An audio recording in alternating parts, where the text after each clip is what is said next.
It is a Monday, so you know that means Cray News with Kay on a Monday. Kay Smythe is along for the ride. She is a writer, commentary, news writer over at dailycaller.com. You'll see her on Newsmax all the time, and of course right here on the Joe Pag Show. Kay, how are you? Good to see you.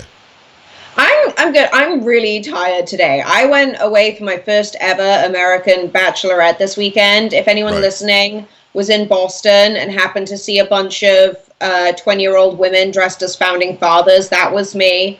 As you can hear, we did some karaoke, but I'm feeling great. I'm loving America. I'm loving love. How are you doing today, Peg? I'm living the dream. But see, here's the thing. I saw the pictures up on Instagram, and I'm looking at it, and I'm going, you're going to be, like, canceled. Are you allowed to proudly represent one of the founding fathers in this day and age? Isn't it somehow colonialism and imperialism, and you're a something-ism?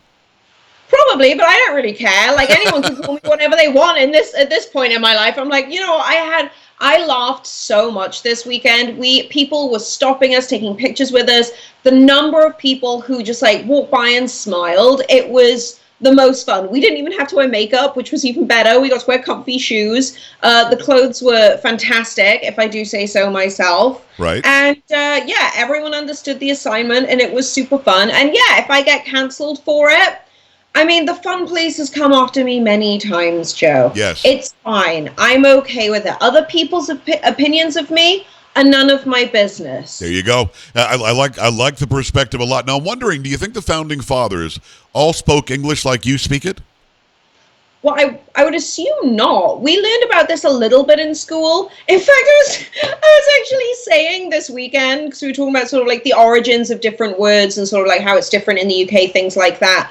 And I was like, well, you sort of have, 16 or so 100 years of like a mishmash of like Anglo-German, Latin, French nightmare.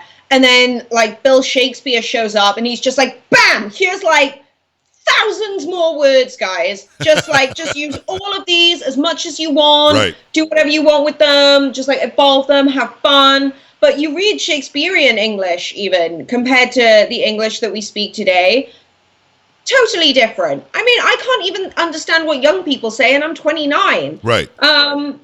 So I would assume that it was probably a very different version of English in like a very practical sense. But I would assume that they would have more of an accent like mine. Like where does the American accent come from? And Don't know. Obviously there's no like standard one. What's interesting is, because I know your boyfriend's from the Carolinas and he's got a Southern accent.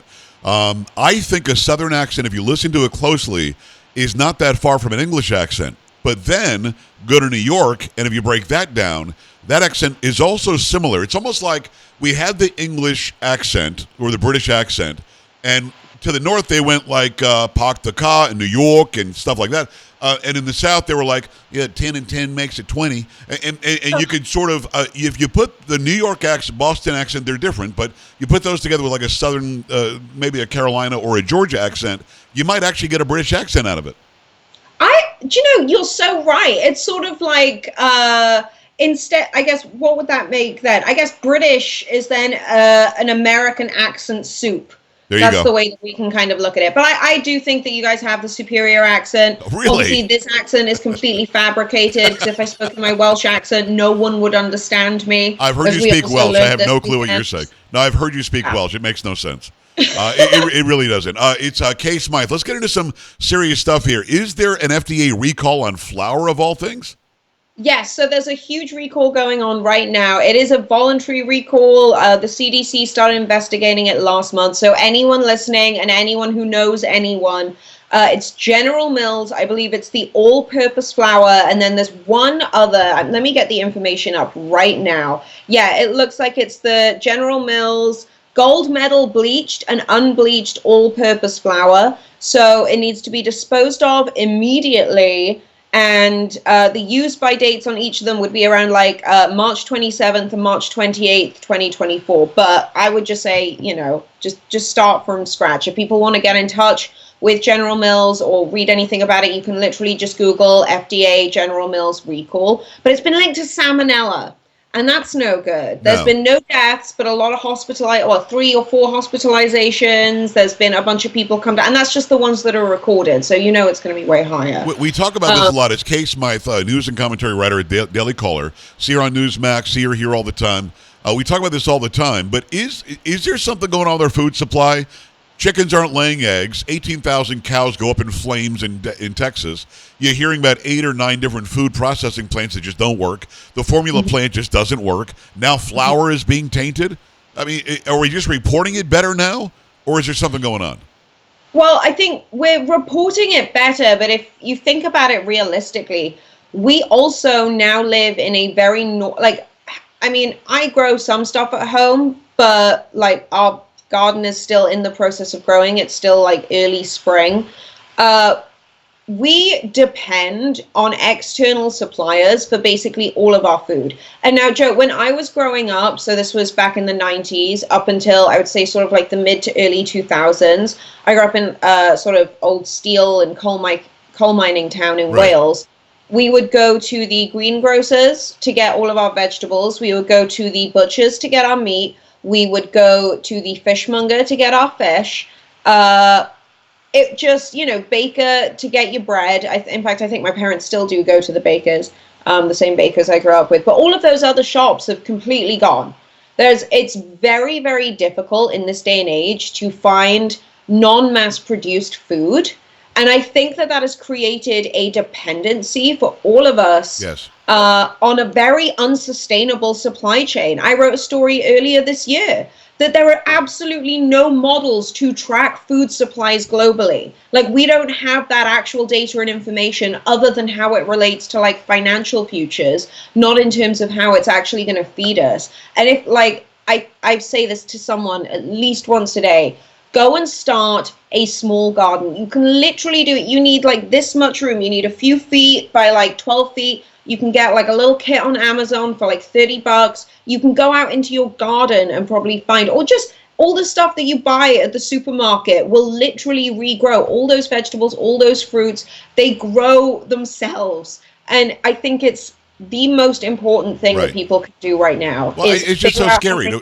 It's scary to watch the news. I mean, we're seeing these things happen all the time, and now we're recalling flour, for God's sakes. It's all very strange. It's Kay Smythe. Go to kaysmythe.com. Now, Kay, you're way too young, but I'm guessing because you're into this sort of thing, you probably watched it. Terminator was out way before you even thought of. Terminator was about the machines taking over. Terminator was that the machines got so smart, they got smarter than the people that programmed them, and AI, artificial intelligence, took over the entire world. And it was doom and destruction for the human race. Again, I don't want to act like it's happening, but, Kay, is it happening? Yeah, it's absolutely happening. It's, Terminator, The Matrix. Yes. So let's contextualize, I guess, a little bit. So I write a lot about AI for the Daily Caller, and honestly, people aren't as interested in AI as they are Yellowstone or Morgan Wallen, but it has far more of an existential importance. Will we ever do an interview without you mentioning Morgan Wallen, or no?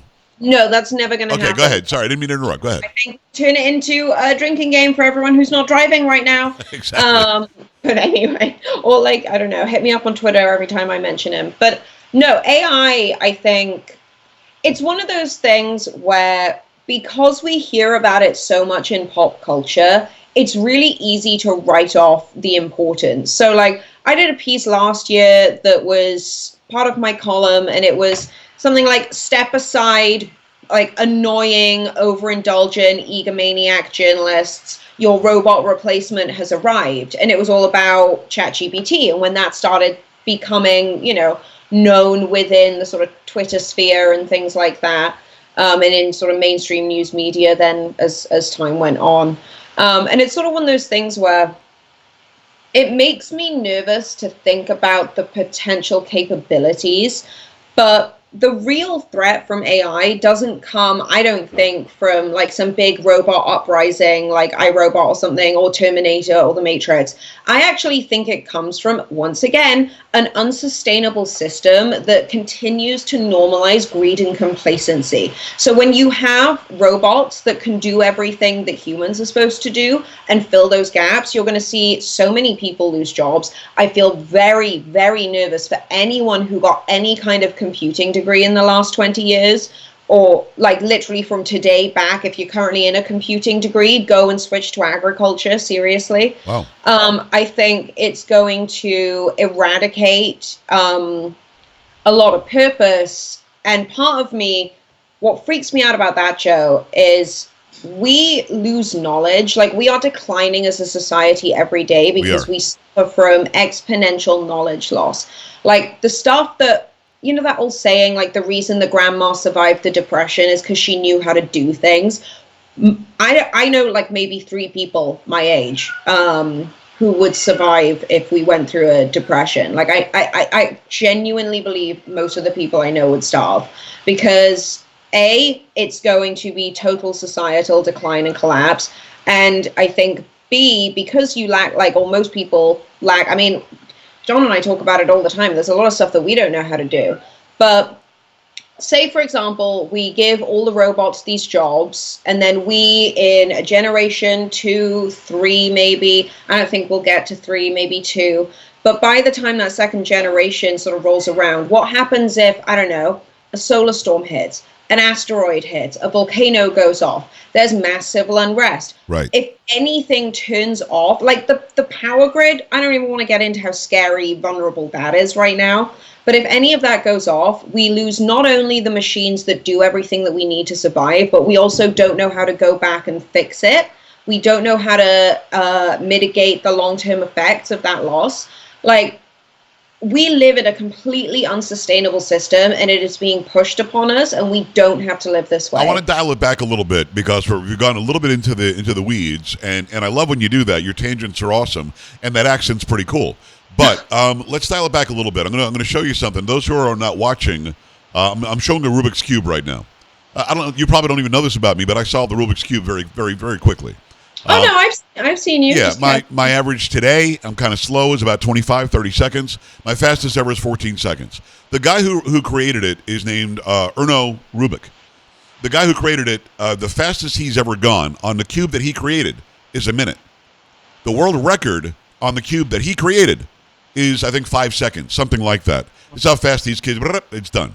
That's kind of what we're talking about in a very basic way. I always thought, well, we created the computers. They can't be smarter than us. We created the technology. They can't be better than us. We created the thought process and gave it the ability to think, but it can't think better than us. We're the ones that created it. And the reality is, Erno Rubik is very, very slow at, or I don't know if he's still around, he's very slow at solving his own cube that he designed, that he came up with. That tells you that you can be surpassed. Be careful what it is that you're putting in. I think that's I know that you got Stephen Hawking is in the story that you sent me. What did he say about AI? He was afraid of it, wasn't he? Sorry, that was just such a wonderful analogy. Thank you. I'm going to steal that and Please. totally rip it off as my own. It was that good. Thank you. Wow. Okay, that's beautiful. What did Hawking say? This is allegedly one of the smartest people ever to live. He was afraid of it. He was absolutely terrified. I wrote a piece about Stephen Hawking last year where one of the last things he said before he died was, don't send signals into space telling aliens where we are. They will come here and kill us. And then turns out that one of the other last things he said about 4 years before he died was that AI, or artificial intelligence, will literally be the end of humanity. So that's fun. You know, Definitely when not. one of the smartest theoretical physicists that's ever existed comes out with that, it's like, oh, okay, cool. But let's just go ahead and do it anyway. And now we have our modern day sort of savant in Elon Musk, who also hates it. He's like, we got to slow this down. We have to slow down. I guess he was involved in ChatGPT, and he says somebody else stole it from him, or they took it away, or they did something else with it, that he's thinking about coming out with his own to put the brakes on. Yeah, we want AI. We like AI, but holy crap. What's the regulatory stuff that I think Musk really focuses on, which I think is surprising for him. But again, he's like, he claims to have a very macro view of humanity. He sort of looks as I think he thinks of himself in many ways as like a shepherd through a lot of the crises that are happening right now.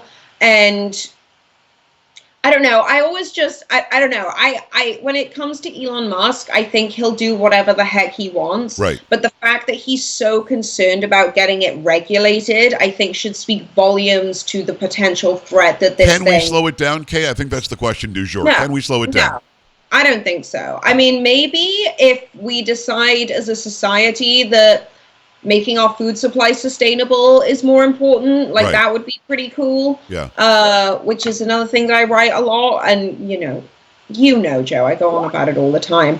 But I think that it really is going to take a fundamental shift in macro social psychologies to realize that the stuff that most billionaires, pretty much every politician, the stuff they focus on doesn't help us. It ultimately hurts us. And we should just pretty much ignore the lot of them and figure out how to not live with that kind of, global elitism that we have right now. All this power centered in just a few individuals. Yeah. Communism. That's probably what we need to just start steering away from, and then most of our problems will be solved. Can you imagine if we actually did that? It's Kay Smythe. Take her advice. Go and plant a tomato thing in the backyard. Go and make some. If you make your own food, which we've done, and you eat your own food, you suddenly, this tastes different and better than it does at the store because it's not going through that process that you said you don't even know where the supply chain really starts and ends. And you also feel very accomplished and learn how to do something.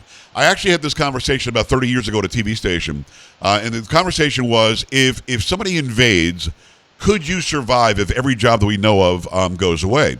And my answer was yes, I can entertain, I can do music, I could also fix cars, and I think that might be beneficial. And I think that your point 30 years later, just now, what is a great point, is that there is a whole generation that can't do anything.